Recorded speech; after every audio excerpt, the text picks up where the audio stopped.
Netzarim corridor பகுதிகளில் Israel தன்னுடைய ராணுவத்தை கொண்டு வந்து நிறுத்தி இருக்கிறது. ஆனாலும் வலம மாதிரி உடனடியாக பலஸ்டைன் ராணுவம் பங்கருக்குள்ள போகல. நெட்சாரிம் காரிடோர் பகுதிகள் அவங்களும் வெப்பனோட நிக்கிறாங்க, அவங்களும் ஆயுதங்களோட நிக்கிறாங்க. 2 பேருக்கு மத்தியில் ஃபயரிங் ஆரம்பிக்கல. தரைவழி தாக்கல், வான்வழி தாக்கல் நடைபெறுகிறது, தரைவழி தாக்கல் நடைபெறவில்லை. 2 தரப்புமே ஆயுதத்தோட நிக்கிறாங்க. அந்த இடத்துல குண்டு போட முடியாது, வான்வழியா போட்டா 2 பேருமே செத்து போயிருவாங்க. உயிர் காக்கக்கூடிய எந்த பொருளையுமே காசாவுக்குள் அனுமதிக்காமல் இஸ்ரேல் முழுவதுமாக தடுத்துக் கொண்டிருக்கிறது என்கிற குற்றச்சாட்டை பாரிய அளவில் இன்றைக்கு ஐநா முன்வைத்திருக்கு. ஏன்னா இப்ப மீண்டும் யுத்தம் ஆரம்பிச்சிருச்சு. ஆகா நம்ம மாட்டிக்கிட்டோமே, பாலஸ்தீனத்துக்கு சுதந்திரம் கொடுக்கிற அளவுக்கு இந்த ஒப்பந்தத்தினுடைய நிலை இருக்குது. அதனால இந்த ஒப்பந்தத்தை எப்படி நாசமாக்குறது, இந்த ஒப்பந்தத்தினுடைய விதிமுறைகளை மாற்ற சமாதான உடன்படிக்கை என்று கத்தார்ல போய் கடந்து பேசிக்கிட்டே இருக்கிறாங்க.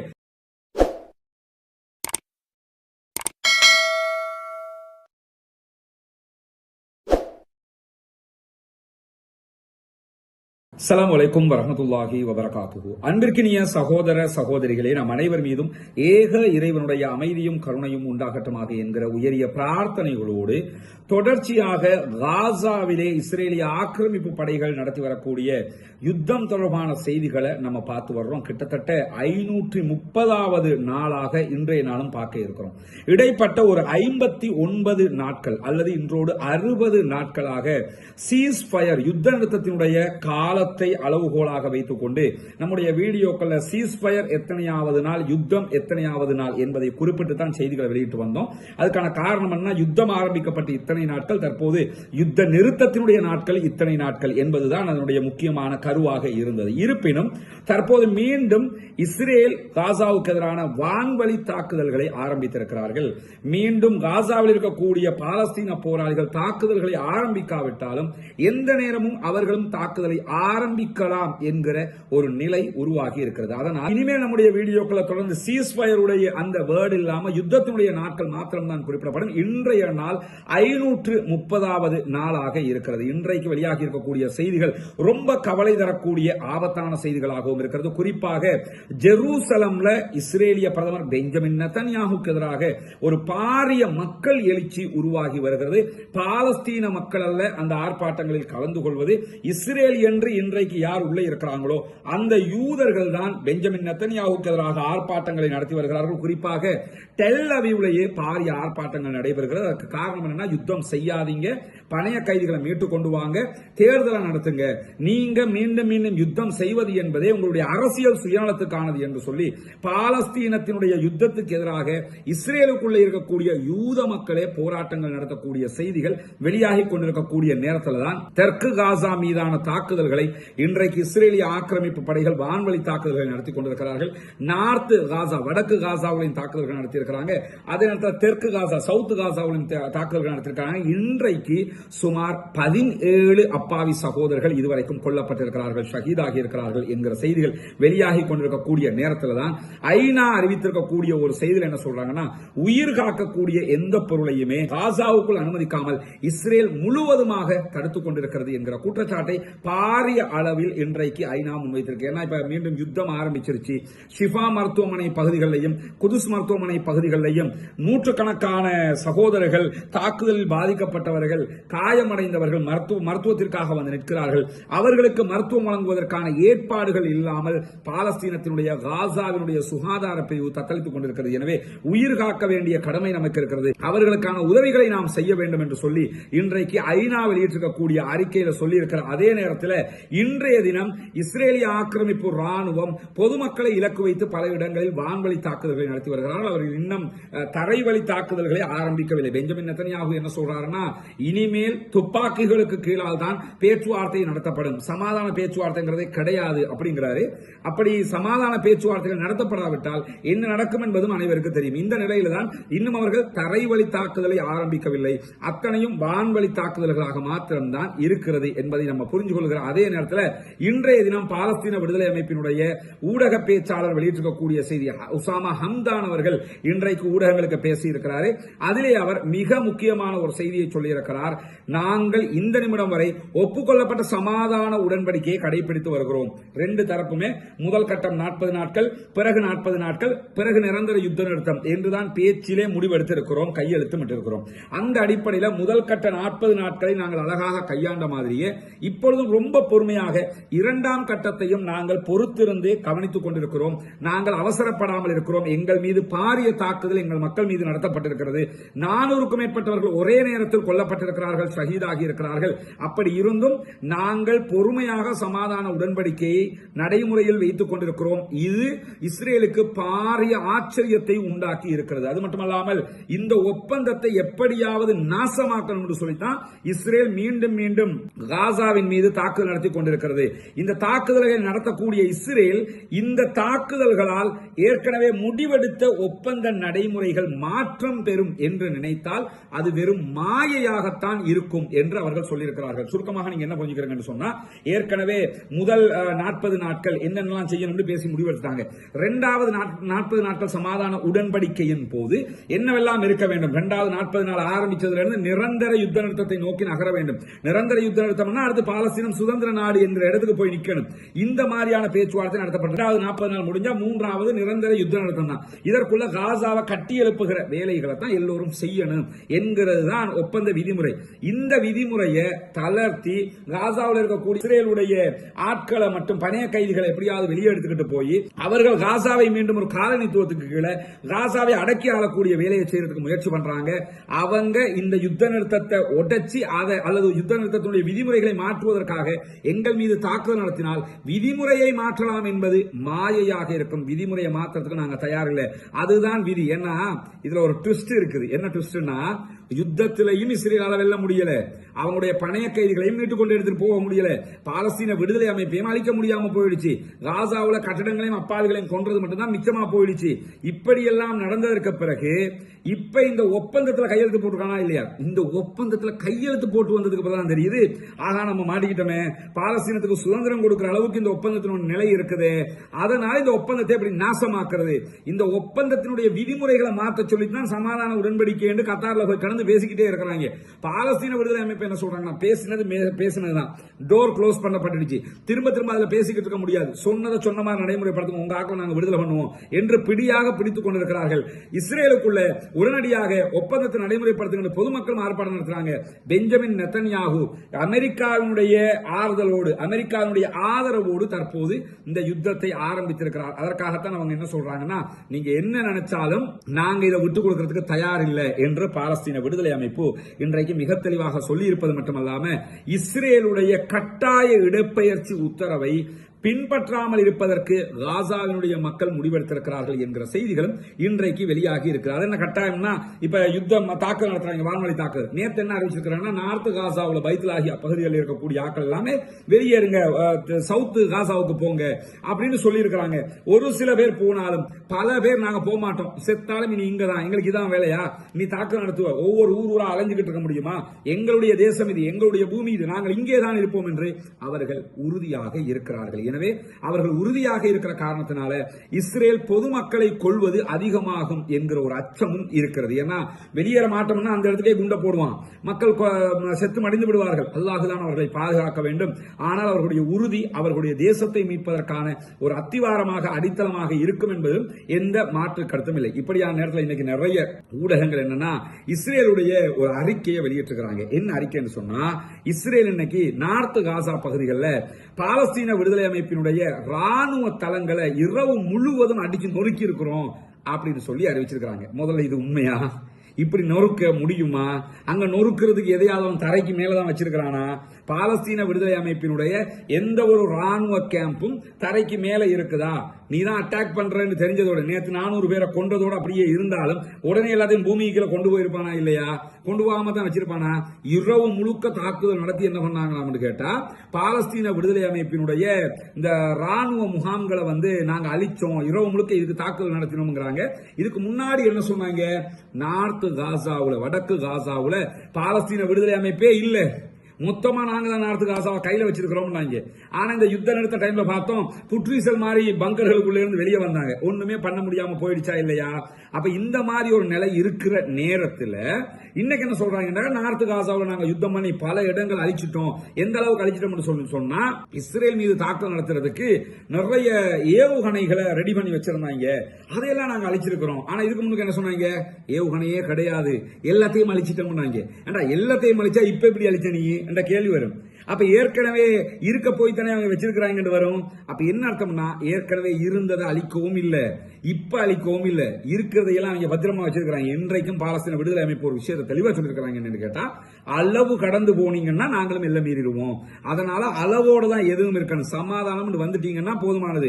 எங்களை அழிக்கணும்னு நினைக்காத, அது கனவுலையும் உனக்கு நடக்காது. ஏன்னா நாங்க மண்ணுக்காக போராடிக்கிட்டு இருக்கோம். இது எங்களுடைய வாழ்வா சாவா என்கிற போராட்டம். உன்னை பொறுத்தவரை யுத்தம், வருமானம், பதவியை காப்பாத்திக்கிறோம். எங்களுக்கு பதவியும் முக்கியம் இல்ல, பட்டமும் முக்கியம் இல்ல, எதுவும் முக்கியம் இல்ல. எங்களுக்கு எங்கள் மக்கள் முக்கியம், எங்கள் நாடு முக்கியம். எனவே இதெல்லாம் சாத்தியப்படாது என்பதை மிக தெளிவாக சொல்லிவிட்டார்கள்.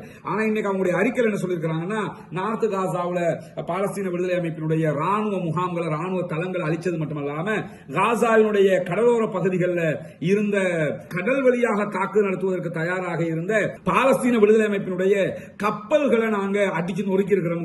நான் என்ன கேட்கிறேன்னு கேட்டா, அந்த கப்பலின் ஒன்று இருந்திருந்தா இந்த 500 நாள் விட்டுருப்பாங்களா? கப்பலின் ஒன்று இருந்திருந்தா சாதாரண மீன்பிடி படகுகளை கூட விட்டு வைக்கவில்லை. மீன்பிடி படகுகள் வரைக்கும் அடிச்சு நொறுக்கிட்டாங்க.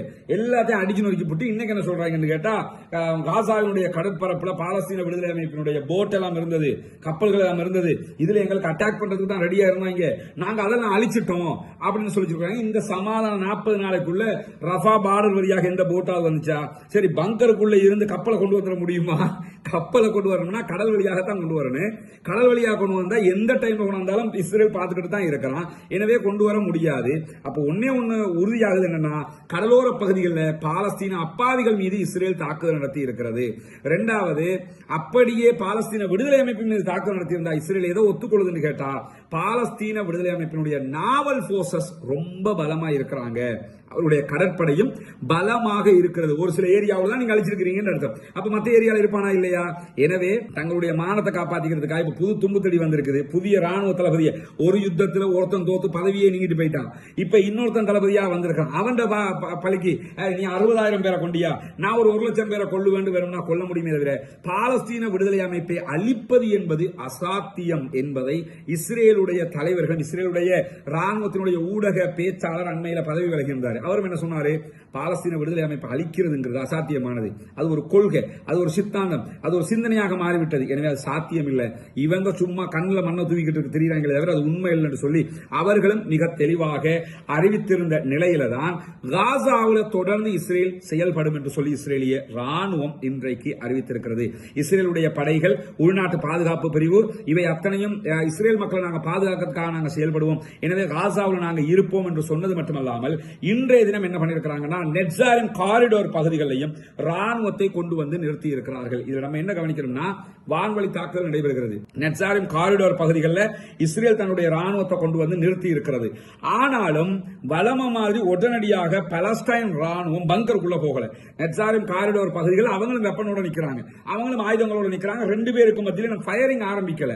தரைவழி தாக்கல், வான்வழி தாக்கல் நடைபெறுகிறது, தரைவழி தாக்கல் நடைபெறவில்லை. 2 தரப்புமே ஆயுதத்தோட நிக்கிறாங்க. அந்த இடத்துல குண்டு போட முடியாது, வான்வழியா போட்டா 2 பேருமே செத்து போயிருவாங்க. அதனால இந்த வாட்டி நேருக்கு நேர் பாலஸ்தீன விடுதலை அமைப்பும் இஸ்ரேலிய போர்சஸும் முன்னுக்கு முன்னாடி நிக்கிறாங்க. நெட்சாரிம் காரிடோர் பகுதிகளில் அவங்க கொண்டாந்து ராணுவத்தை திரும்ப இறக்கிக்கிட்டு இருக்கிறாங்க. ஏன் இறக்குறாங்கன்னு சொன்னா, ஒரு யுத்தம் வந்து அந்த இடத்துல இருந்து ஆரம்பிப்போம்னு. ஆனா அந்த ஏரியாவில் இந்த யுத்த கால பகுதியை, யுத்த நிறுத்த கால பகுதியை பயன்படுத்தி பாலஸ்தீன ராணுவமும் தங்களுக்கு தேவையான எல்லா வளங்களையும் கொட்டி ஆயுதங்களை நிறுத்திக் கொண்டு வச்சுட்டாங்க செய்திகளும் இன்றைக்கு வெளியாகி இருக்கிறது. இப்படியான நேரத்தில் தான் மீண்டும் கடந்த 72 மணி நேரங்களாக 3 நாட்களாக இஸ்ரேலுக்கு ஆதரவாக காசாவுக்கு எதிராக யமன்ல இருக்கக்கூடிய ஹூதிகளுடைய படைப்பிரிவுடைய தளங்களை நோக்கி நாங்கள் தாக்குதல்களை நடத்தி கொண்டிருக்கிறோம் என்கிறது அமெரிக்காவினுடைய படைப்பிரிவு. அமெரிக்கா ஹூதிகளுக்கு எதிராக யமன்ல தாக்குதல் நடத்துறாங்க. கடுமையான தாக்குதல், அதுல எந்த மாற்று கருத்தும் கிடையாது. ஆனா நிறைய ஊடகங்கள் என்ன சொல்றாங்கன்னா, ஹூதிகளுடைய விமான தளம் காலி, ஹூதிகளுடைய ஏவுகணை ஏவுகிற தளம் காலி, அது காலி இது காலிங்கிறாங்க. அங்க காலி பண்றதுக்கு அது எங்க இருக்குங்கிறது முதல்ல தெரியணும். தெரிஞ்சாதான் காலி பண்ண முடியும். விமானத்தளத்தை அடையாளம் கண்டுலாம், ஏவுகணை எங்க இருந்து ஏவுறாங்க, எங்க ஏவுகணையை வச்சிருக்கிறாங்க, இதெல்லாம் தெரியணும்ல. இதெல்லாம் தெரியறதுக்கு அங்க எதுவுமே கிடையாது. எனவே இதுல முதல் விஷயம், அங்க தாக்குதல் நடத்துறாங்க, தாக்குதல் நடத்துறாங்க, யுத்தம் பண்றாங்க, அதுல பொதுமக்கள் கொல்லப்படுகிறார்கள். இன்றைக்கும் 24 பேர் யமன்ல பொதுமக்கள் கொல்லப்பட்டிருக்கிறார்கள். ஆனால் யஹியா சாரி ஹூதிகளுடைய ராணுவ பேச்சாளர் என்ன பண்ணிருக்கிறார் கேட்டா உடனடியாக இது தொடர்பான விளக்கங்களை சொல்லியிருக்கிறார். எங்க மேல எங்க தலைவர்கள் யாருமே கொல்லப்படல, நாங்க இடைவிடாம தாக்குதல் நடத்துவோம். இன்றைக்கும் கடந்த 3 நாட்களாக 72 மணி நேரங்களாக அமெரிக்காவுடைய கப்பல் மீது USS ஹாரி ட்ரூமன் மீது அவங்க தாக்குதல் நடத்துறாங்க. இன்றைக்கும் கிட்டத்தட்ட 4 பாலிஸ்டிக் ஏவுகணை தாக்குதல்களை நடத்தியிருக்கிறார்கள். 7க்கு மேற்பட்ட ஆளில்லா விமான தாக்குதல்களை அவர்கள் நடத்தியிருக்கிறார்கள். அமெரிக்காவுடைய கப்பல் மீது, விமானம் தாங்கி கப்பல் மீது தொடர்ந்து தைரியமாக பாலஸ்தீனத்திற்கு ஆதரவாக ஹூதிகளுடைய படைப்பிரிவு தாக்குதல்களை நடத்துகிறார்கள் என்கிற செய்திகள் வெளியாகிக் கொண்டே இருக்கக்கூடிய நேரத்தில் தான் அன்பிற்கினிய சகோதர சகோதரிகளே, நமக்கெல்லாம் தெரியும், தொடர்ந்து நம்முடைய வீடியோக்கள்ல இலங்கையினுடைய கிழக்கு மாகாணம் பொத்துவில் பகுதிகளில் புனிதமிக்க இஸ்லாமிய மார்க்கத்தை வாழ்க்கை நெறியாக தேர்வு செய்து கொண்ட 14 குடும்பங்களுக்கான ஒரு வீட்டு திட்டம் அமைத்து கொடுப்பதற்கான ஒரு முயற்சியை கையில் எடுத்திருக்கிறோம். அது தொடர்பான செய்திகளை நம்ம உங்கள்கிட்ட சொல்லி வர்றோம். புனிதமிக்க ரமதானுடைய மாதமாக இருக்கிறது, ஜகாத்து சதகாக்களை அள்ளி கொடுக்கக்கூடிய மாதமாக இருக்கிறது. நபிகள் நாயகம் ஸல்லல்லாஹு அலைஹி வஸல்லம் அவர்கள் வீசுகின்ற காற்றை விட வேகமாக இந்த நேரத்திலே நிறைய சதகாக்களை, ஏழைகளுக்கான தர்மங்களை செய்வார்கள் என்கிற செய்திகளை எல்லாம் நம்ம சஹீஹுல் புகாரி, முஸ்லிம் உள்ளிட்ட ஹதீஸ் கிரந்தங்களில் பார்க்கிறோம். அதே நேரத்தில் இஸ்லாம் கொடுத்திருக்கக்கூடிய மிகப்பெரிய ஒரு நன்மையான காரியம் என்னன்னா 8 கூட்டத்தாருக்கு ஜகாத்தை நாம் பங்கு வைக்க முடியும். அதிலே மிக முக்கியமான ஒரு கூட்டத்தார் தான் முஅல்லஃபத்துல் குலூப், உள்ளங்கள் ஈர்க்கப்படுகிறவர்கள், இஸ்லாத்தை நோக்கி கவரப்படுகிறவர்களுக்கு நாம் ஜகாத்து பணங்களை கொடுக்க முடியும். தொடர்ந்து பல கட்டங்களில் பல பேருக்கும் நீங்கள் ஜகாத்துகளை வழங்கி வருவீங்க. இம்முறை தயவு செய்து இந்த மக்களுக்கான வீட்டு திட்டத்தை ஆரம்பிப்பதற்கான முயற்சிக்காக உங்களால் முடிந்த ஜகாத்துக்களை வாரி வழங்குங்கள். எனக்கு முன்னால் காட்சிப்படுத்தப்படக்கூடிய இந்த காட்சிகளை எல்லாம் நீங்கள் பார்ப்பீங்க. அந்த மக்களுடைய நிலைகளை தான் நம்ம காட்சிப்படுத்தி கொண்டிருக்கிறோம். அவ்வளவு ஒரு அடிமட்ட நிலையில் அவர்களுடைய பொருளாதாரம் இருக்கிறது. யானை தொல்லை, பல தொல்லைகளோடு வாழ முடியாத அளவுக்கு இருக்கக்கூடிய ஒரு வீட்டுக்குள்ள தான் அவங்க வாழ்ந்து கொண்டிருக்கிறாங்க, குடிசைகளுக்குள்ள வாழ்ந்து கொண்டிருக்கிறாங்க. இங்க வந்தா இது யானை வந்து உடைச்சிருச்சாம். யானை இங்க வரமா உசுர கையில பிடிச்சி தான் வாழ வேண்டியிருக்குல்ல. அந்த செட்டை பத்தி நான் கொடைய வச்சிருக்காங்க. இப்ப யானை வந்ததுனால அதை உடைச்சுக்கிட்டு தான் நீங்க வெளியே போனீங்களா? அந்த காட்சி, அந்த கொடை வச்சிருக்கக்கூடிய காட்சி, யானை உள்ள வந்துருச்சு. வந்ததோட அவங்க என்ன பண்றாங்கன்னா அதை உடைச்சுக்கிட்டு தான் உயிர் தப்பி இருக்கிறாங்க. அதை நான் கொடையை போட்டு மறைச்சிருக்கிறாங்க. அதை இன்னும் ஃபில் பண்ணல, அவங்க கொடையை வச்சு மறைச்சிருக்கிறாங்க. இதெல்லாம் நீங்கள் இங்கே நம்ம வீடியோவில் பார்க்குறீங்க, நேரில் வந்து பார்த்தா நம்மளால் தாங்க முடியாமல் இருக்கும். அந்த மாதிரியான ஒரு நிலையில் தான் அந்த மக்கள் வாழ்கிறாங்க. அந்த மக்களுக்காக உங்களுடைய ஜகாத்து நிதிகளை ஒதுக்குங்கள். பல பேருக்கும் நீங்கள் பங்கு வைக்கிற நேரத்தில் அவங்களுக்காகவும் ஒரு தொகையை ஒதுக்கினீங்கன்னா நாம் அத்தனை பேரும் ஒன்று சேர்ந்து கரம் கோர்க்கிற போது அந்த வீட்டு திட்டத்தை முடிவுக்கு கொண்டு வந்து விட முடியும். வெறும் 14 குடும்பங்களுக்கான வீடுகளைத்தான் நாம் அமைக்க இருக்கிறோம். எனவே இதற்காக உதவி செய்ய விரும்புகிறவர்கள் முன்னால் தெரிகிற நம்முடைய தொலைபேசி மற்றும் வாட்ஸ்அப் இலக்கத்திற்கு தொடர்பு கொள்ள முடியும். முன்னால் தெரிகிற நம்முடைய அக்கவுண்ட் நம்பருக்கு நீங்க நேரடியாக நம்முடைய ஜகாத்து தான தர்மங்களை அனுப்ப முடியும். சில நாடுகளில் இருந்து இந்த அக்கவுண்ட்டுக்கு பணம் அனுப்ப முடியாது என்று சொல்லக்கூடிய சகோதரர்கள் முன்னால் தெரிகிற என்னுடைய வாட்ஸ்அப் மற்றும் தொலைபேசி இலக்கத்திற்கு தொடர்பு கொள்கிற போது அதற்கான மாற்று வழிகளையும் உத்தியோகபூர்வமாக சட்ட ரீதியாக உங்களுக்கு வழிகாட்டுவதற்கு தயாராக இருக்கிறோம். எனவே அந்த அடிப்படையில் அந்த மக்களுக்காக உங்களுடைய ஜகாத்துக்களை ஒதுக்கி தாருங்கள். அல்லாஹு தஆலா நம் அனைவரையும் நல்ல காரியங்களில் ஒன்றிணைப்பானாக என்கிற கோரிக்கையும் இந்த இடத்திலே முன்வைத்துக் கொள்கிறேன். இன்றைக்கு மீண்டும் என்ன பண்ணிருக்கிறார்னா டொனால்ட் ட்ரம்ப் அவருடைய ட்ரூத் சோஷியல் என்கிற சமூக வலைதளத்தில் எழுதியிருக்கிறார். அவரு பார்த்தா வைரமுத்து தாண்டி வர மாதிரி தான் இருக்குது. ஏன்னா கூட இருக்கிற எலான் மாஸ்கை பத்தி உங்களுக்கு தெரியும். அந்த தொழில் பண்றாரோ இல்லையோ ட்வீட் போட்டுக்கிட்டு இருப்பாரு. அவர் மாதிரி இப்ப இவரும் என்ன பண்ணிட்டாருன்னு கேட்டா ஈரானுக்கு எதிராக அறிக்கை வெளியிட்டுக்கிட்டே இருக்கிறார். அதுல ஒரு அறிக்கை இன்றைக்கு என்ன செஞ்சிருக்காரு கேட்டா ஹூதிகளுக்கு நீங்க ஆயுதம் கொடுக்கறத நிறுத்தல் என்று சொல்லி சொன்னா நடக்கிறது வேற அப்படின்னு சொல்லி இருக்கிறாரு. ஊதிகளுக்கான ஆயுதம் கொடுக்கறத நிறுத்தானா இல்லையாங்கிறது ரெண்டாவது. அவன் ஆயுதம் எந்த வழியில கொடுப்பான்? கடல் வழியா தானே. இப்பதான் சிரியாவிலையும் உங்க ஆட்சி தானே சொல்லிக்கிட்டு இருக்கிறீங்க. சிரியா பார்டரால ஹிஸ்புல்லாக்களுக்கு ஆயுதம் கொடுக்க முடியல அப்படின்னு சொன்னா செங்கடல் வழியா தானே கப்பல் வரணும், கப்பல்ல தானே ஆயுதம் கொண்டு வரப்படணும். அப்படி என்றால் அந்த கப்பல்கள் மீது தாக்குதல் நடத்தலாமா இல்லையா? அதை விட்டு போட்டு ஈரான் அவர்களுக்கு ஆயுதம் கொடுக்கிறது நிறுத்த வேண்டும் என்று சொல்லி இன்னைக்கு என்ன பண்றாங்கன்னு கேட்டா சொல்லுகிற டொனால்ட் ட்ரம்ப் என்ன சொல்றாருன்னா நாங்க ஹூதிகள் மேல அட்டாக் பண்ண ஆரம்பிச்சிருக்கிறோம், நிலைமை மோசமாய் கொண்டே இருக்குது, நாங்க ஹூதிகளை முற்றுமுழுதாக அழிக்கிறதுக்கு தான் இந்த வேலையை செஞ்சுக்கிட்டு இருக்கிறோம், ஈரான் ஆயுதம் கொடுக்கறத நிறுத்தணும், அவங்களாக போராடட்டும், யாரு? ஹூதிகள். அவங்களாக போராடினா பிரச்சனை இல்லை. ஈரான் ஆயுதம் கொடுத்து போராடக்கூடாது. அப்படி ஆயுதம் கொடுத்தாங்கன்னு சொல்லி சொன்னா நடக்கிறது வேற. நாங்க தொடர்ந்து தாக்கல் நடத்துவோம் த்ரெட்டன் பண்ணி கொண்டிருக்கும் போதே USS ட்ரூமன் மேல திருப்பி அடுத்த அட்டாக்க பண்ணிட்டாங்க. அவங்க கப்பல் மேல தொடர்ந்து விமானம், அமெரிக்காவுடைய விமானம் தாங்கி கப்பல் மேல வளர்ந்த நாடுகளை தாக்கல் நடத்துறதுக்கு யோசிப்பான். அந்த மாதிரி நேரத்துல என்ன பண்றாங்கன்னா தொடர்ந்து தாறுமாறான தாக்குதல்களை நடத்தி கொண்டிருக்கிறார்கள். அவர்கள் செங்கடல்ல இன்றைக்கு இஸ்ரேலுக்கு ஆதரவான கப்பல் மீதும் தாக்குதல் நடத்தி இருக்கிறார்கள் என்கிற செய்தி வந்திருக்கிறது. அது தொடர்பான மேலதிக செய்திகள் வரும்போது நாம் அதை உங்களோடு பகிர்ந்து கொள்ள தயாராக இருக்கிறோம். எது எப்படி போனாலும் ஹூதிகளுக்கும் அமெரிக்காவுக்கும் நேரடி வார் ஸ்டார்ட் ஆகிடுச்சுங்கிறது தெரிகிறது. அதே நேரத்தில் பாலஸ்தீன விடுதலை அமைப்பு இன்னும் பதிலடி தாக்கல் கொடுக்காம இருக்கிறாங்க. அது ஒரு புத்திசாலித்தனமும் கூட. என்னன்னா அவங்க தாக்குற நேரத்தில் இவங்க தான் யுத்தத்தை ஆரம்பிச்சாங்க என்கிற ஒரு பழி வந்துடக்கூடாது. அவன் ஆரம்பிச்சுட்டான். சர்வதேச நாடுகள் எல்லாம் பாக்குது பாலஸ்தீன விடுதலை அமைப்பு எந்த அட்டாக்கும் பண்ணல, இஸ்ரேல் தான் மீண்டும் தாக்கல் நடத்துறாங்க, அவங்க தான் குற்றவாளிகள் என்பது சர்வதேசத்துக்கு மிக தெளிவாக தெரிகிறதுனாலதான் ஓரளவுக்கு அவர்கள் பொறுத்து போகிறார்கள். ஆனால் எப்பொழுதும் பொறுத்து போக மாட்டோம் என்பதையும் சொல்லியிருக்கிறார்கள். பாலஸ்தீன விடுதலை அமைப்பினுடைய இஸ்மாயில் ஹனியா மௌத்தா போயிட்டாரு, அதே மாதிரி யஹ்யா சின்வார் மௌத்தா போயிட்டாரு, ஷேக் ஆரூரி மௌத்தா போயிட்டாருங்கிறதுனால அவங்களுடைய தலைமை கூண்டுருச்சுன்னு எங்கேயும் சொல்ல முடியாது. போராளிகளை பொறுத்தவரையில் அவர்கள் தேவையான எல்லாவற்றையும் செய்திருக்கிறார்கள். அவருடைய மிகச்சிறந்த பல படை தளபதிகள் இன்றைக்கும் அவர்களை வழிநடத்திக் கொண்டிருப்பதாக அறிவித்திருக்கிறார்கள். பொறுத்திருந்து பார்ப்போம் என்னவெல்லாம் நடக்கிறது என்பதை. இன்றைக்கு வெளியாக இருக்கக்கூடிய பல முக்கியமான செய்திகளை தான் நாம் பார்த்திருக்கிறோம். தொடர்ந்தும் பாலஸ்தீனத்தில் நடைபெறக்கூடிய செய்திகளை மட்டுமல்லாம நிறைய சகோதரர்கள் யமன்ல ஹூதிகளுக்கும் இவங்களுக்கு நடக்கக்கூடிய செய்திகளை தனியாக போடுங்கிறாங்க. நம்ம வெளியூர்ல இருக்கிறவங்களுக்கு தெரியும், பொத்துவில் பகுதிகளில் ஒரு ஹவுசிங் ப்ராஜெக்ட் ஒன்று பண்ணிக்கிட்டு இருக்கிறோம். ரமதானுடைய காலத்தில் உங்களுடைய ஜகாத் நிதிகள் அதுக்கு தாங்கன்னு சொல்லி நம்ம கேட்டுக்கிட்டு இருக்கிறோம். என்னன்னா 14 இஸ்லாத்தை ஏற்றுக்கொண்ட குடும்பங்கள், குடும்பமாகவே 14 குடும்பங்கள் இஸ்லாத்தை ஏற்றுக்கொண்டிருக்கிறார்கள். அந்த காட்சிகள் விளம்பரத்தில் நீங்க பார்த்திருப்பீங்க. அவர்களுக்கு வீடு இல்லாமல் கஷ்டப்பட்டுக் கொண்டிருக்கிறார்கள். யானை தொல்லை, யானை வீட்டை இருக்கிற குடிசையெல்லாம் அடிச்சு உடைச்சிட்டு போயிருது. அப்ப எனவே அவங்களுக்கு பாதுகாப்பான பகுதிகளில் லேண்ட் எடுத்து அவங்களுக்கான வீடுகளை அமைக்கிறதுக்கான முயற்சிகளை பண்ணிக்கிட்டு இருக்கிறோம். ஓரளவுக்கு அவர்களுக்கு தேவையான சில இடங்களை நம்ம வாங்கி இருக்கிறோம். இன்னும் இடங்கள் வாங்குவதற்கான தேவையும் இருக்கிறது சகோதரர்களே. அதே போன்று அவர்களுடைய வாங்கின இடத்துக்குள்ள சில கட்டுமான பணிகள் ஆரம்பிச்சிருக்கிறோம் அல்ஹம்துலில்லாஹ்னு சொல்லி அது பற்றிய வீடியோக்களை நாளை தினம் உங்களோடு நம்ம பகிர்ந்து கொள்வோம். எனவே நீங்கள் தருகிற ஒவ்வொரு ரூபாய்க்குமான காரியம் மிகச்சிறப்பாக நடைபெற்று வருகிறது. இறைவனுக்காக நீங்கள் தரக்கூடிய காரியம் அந்த மக்களுக்காக போய் சேர்ந்து இறைவனத்தில் நிறைய நன்மைகளை உங்களுக்கு பெற்றுத்தர போதுமானது. அந்த பணியில இன்னைக்கு ஒரு 4 நாளா நான் கொழும்புல இல்ல, வெளியூர்ல பொத்துவிலுடைய இந்த பணிகளோட ஈஸ்டர்ன்ல பல இடங்களை நம்ம இன்னொரு நிகழ்ச்சியை பண்ணி வர்றோம். நீங்க பார்த்திருப்பீங்க. இஸ்லாம் ஒரு அமைதி மார்க்கம் என்கிற தலைப்புல இஸ்லாம் பற்றிய கேள்வி பதில் நிகழ்ச்சிகளை நான் முஸ்லிம் சகோதர சகோதரிகளுக்காக நடத்தி வர்றோம். இதுவரைக்கும் ஒரு 3 நிகழ்ச்சிகள் நடத்திருக்கோம். இன்ஷால்லா இன்னும் ஒரு 4-5 நிகழ்ச்சிகள் இருக்கிறது.